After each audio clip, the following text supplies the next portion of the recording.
especially the quarterback. Okay, overall draft. Last thing we'll do here.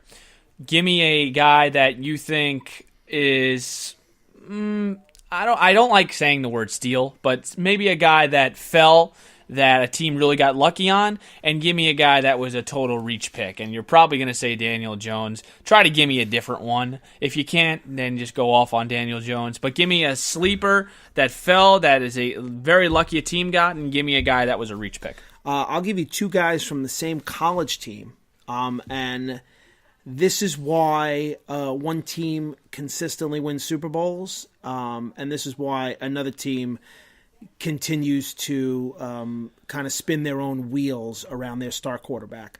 I think 12th overall, the Packers took Rashawn Gary, who Michigan, yeah, a career underachiever, a guy who's undersized and flashed, but not worthy of the number 12 pick in the draft. This guy was the number one recruit out of his high school in New Jersey, and Jim Harbaugh got him to go up to Michigan, and he was an okay college player. But it reminds me a lot of Robert Nkemdiche, who went to Ole Miss with Hugh Freeze, and was a number one recruit in the country out of high school, and was the same under tackle, and kind of was an okay college player, and has proven to be an okay pro with Arizona. And I don't think Rashawn Gary is going to be a dominant pro, even though he's going to be playing next to some legit players like Preston Smith and Zadarius Smith, who they signed in the offseason, the Packers did, and obviously Kenny Clark and Mike Daniels in the middle. But the undervalued, so I don't like that Gary pick, and I'm not just saying that because I'm a Viking fan. I'm hating on because I like the safety that the Packers took later in the first round, Darnell Savage from Maryland. He's a playmaker for sure. Seems like the Packers just always draft defensive guys, and it just doesn't seem to work out.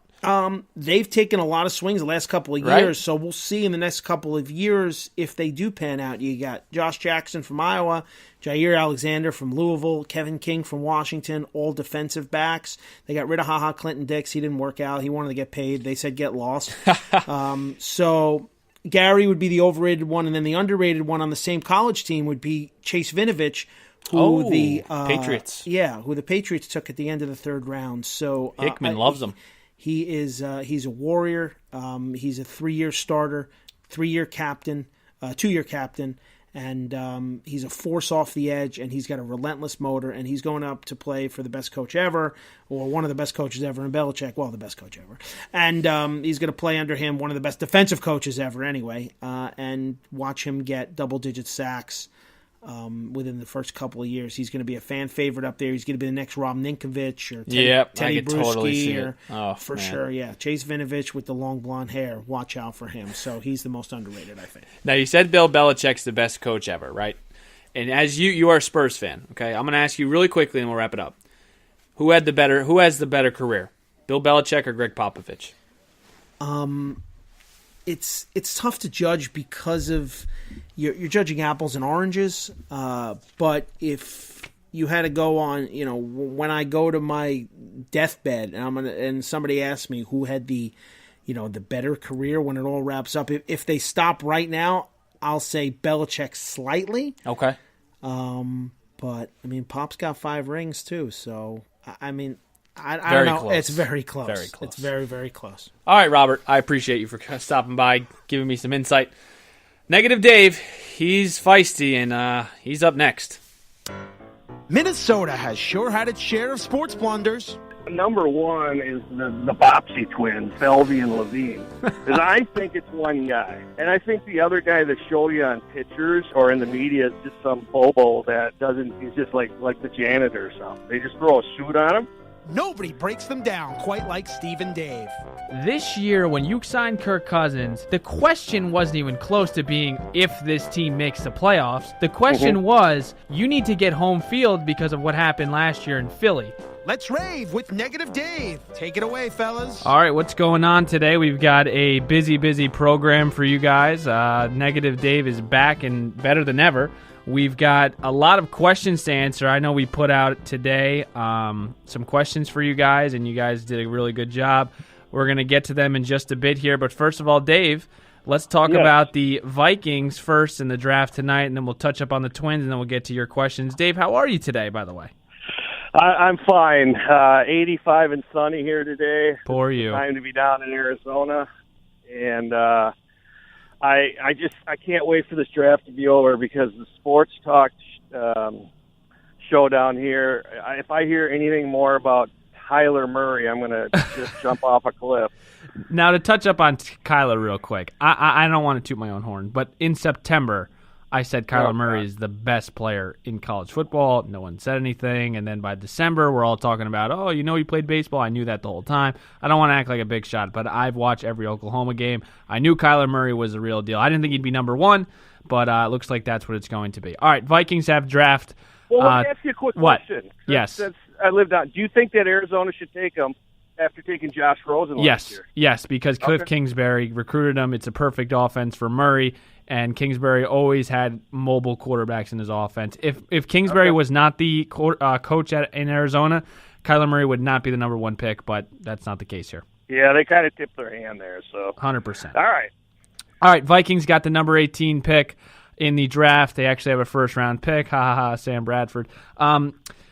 I don't think there's any question here. I don't care if, Tom Brady's on the clock, are available. You take an offensive lineman. If that's Cody Ford, if that's Garrett Bradbury from NC State, if it's Jonah Williams from Alabama, it has to be an offensive lineman. Kirk Cousins is very hard to build around because he's an immobile quarterback. You have to be able to surround him with great offensive linemen. Is there any other position that the Vikings should even take a look at other than offensive line here, Dave? No. The top 5 picks have to all be offensive linemen. I agree. If they don't, if they're not, then and they're going to throw some D in there. Zimmer's already licking his chops. Linemen? Yes, Zimmer's already telling Spielman, I want a defensive lineman. I hope Spielman says no more defense. We need to build on offense. Yeah, it has to be. It absolutely has to be after the offseason. How could it not be at least the first 4 picks for sure? For sure. How could you not? Sure. Yes, for sure. So at least we're in agreement with that. So yes, the Vikings have to go offensive line. If there's anything else that they are doing, please don't take a defensive lineman. Please, I know it's a loaded talent with this year. Please build around the offensive line. Defense was not the issue. Well, it kind of was in some games, but the main issue was the offensive line. Please get it fixed. Please. You don't have to worry about the defense. We've got the best defensive coordinator / head coach ever, Mike Zimmer, even though he's past his day. So, but he'll coach him up, and we'll be great, even off an 8-7-1 record. Glad we agreed on that. No worries. All right, let's segue to the Twinks. Twinks, who are the definition of a paper tiger at this point. They beat up on the bad teams, right? They swept the Orioles. I was pretty excited. I texted Dave, this team's different. And then they go out and they surprise you and they beat Houston in Game 1. And then they get beat by a combined score of 17-5 their next 2 games against the Astros. What are your thoughts here on the Twins early on, Dave? Well, you're seeing a few things that are better than last year. They had last year, you could have bet every dime you had in Vegas last night on Houston winning that game. Yeah. Verlander, against someone they had to fly in from Rochester. Cole Stewart. Well, I think you're starting to see now after a certain amount of games what their issues are. It's the bullpen, and the starting pitching is not, I don't think, good enough to get first place. That's just my opinion right now. In such a bad division, too. They're just the Indians aren't very good. We know the Royals, Tigers, and White Sox stink. It's like, just make one move here with the pitching. And Barreros is good. Pineda's, you're lucky to get 4 or 5 innings from him. They don't have a terrible starting rotation, but the bullpen is definitely an issue. Yep, and we all knew it, and we all saw it. Anyone who follows sports saw it coming. And it started, and it's starting now. You're starting to see it this last week and a half, that the bullpen's the issue, and I think they're a 500 team. I just, maybe that wins this division. I don't know. Exactly right, and that's the case. Maybe it does. But the couple guys that have stuck out to me hitting-wise, number one, Polanco is just on a tear, batting .366. He's got those bug eyes, man. He's like, he looks like he's wired 24/7. But he's played unbelievably. Love the way Eddie Rosario plays. Jonathan Schwab has had some big moments for them. Buxton, look, if you told me he was batting .285 after 20 games, I would take it at this point. I think he's first or second in doubles, by the way. Buxton is such a key to this season, man. I don't know how you feel about him, but defensively, he's unbelievable. If he can just consistently get on base, he's going to steal bases and going to score runs for this team. He is such a vital part to this Twins organization. I agree. It's just a matter if he doesn't hurt himself crashing into a wall, and if he can just cut down on the strikeouts a little bit, and maybe he should bunt more or something. But, yeah, you need him on base, and he is a key. He is a real key. But I just the pitching, it's just going to keep going back to that. And I don't know. But at least, for now, you like baseball, you like watching it. It's interesting. Yes. They got to have some home games coming up here. We'll see. I mean, they got Baltimore again, so that should be good for at least 2. Should be 3 wins this weekend. So. 100%. Their next 7 games are at home. They play a 3-game set against Baltimore, and then they play Houston again. So weird. They played Baltimore last week, then they played Houston this week, the next series, and now we're going to play Baltimore and Houston again, but at home. So very weird how this schedule's working. I don't know how they do that stuff. It is weird. I'd like to see Houston. I mean, if I was a fan and I was living there still, I would want to see nice summer. Maybe it's supposed to be nicer this weekend. I think it's supposed to rain, but I'd like to see Houston there in the summer. Probably get good crowds. Yeah, whatever. All right, let's go to the questions here. I put out a tweet today that Negative Dave is back. Send us your questions. We haven't done this before. We're going to start to do this, though. I think you guys, our listeners out there, our loyal listeners, Joe Sacco, Micheletti, all those guys, they deserve a chance. Zeke Boyat, I don't know how to say his name. I will after this. I'll get the pronunciation right. But, a lot of people here have listened, so we're definitely going to give some shout-outs and answer these questions. So let's start with Mr. Micheletti, okay? And he says, thoughts on the Minnesota Twins not using any of Mauer's money to try to get Craig Kimbrell. The bullpen was the biggest weakness and was not addressed. First of all, 100% correct. I don't know why. I think this is just another perfect case here where the Twins are just cheap, but they don't even have to give them a ton of money, Dave. So I don't know why they haven't made this move. Your thoughts? Because they're cheap. I can't believe that the 2 Bopsy twins don't want to spend the money and pick them up or make an offer. It's got to be coming from above them. I mean, it's as plain and simple as that. It's cheap. I mean, look at the poll ads. I mean, look at you could just tell they're cheap by looking at them. I mean, they just look like cheap rich people, and that's usually how rich people get rich, right? By being cheap. So, I mean, it's all about money, and they just don't want to do it. They just don't want to go over whatever threshold they're at, and they don't want to, they're going to do it their way, or I don't even know what way they're going to do it with the money constraints. But, yeah, it bothers me. Yeah, it's 100% correct, yes. And you look at this bullpen, Dave, you're like, oh, my God. Alberto Mejia's got a 7 ERA. Hildenberger's okay. Trevor May, Harper. I mean, it's a bullpen. And this is the bottom line.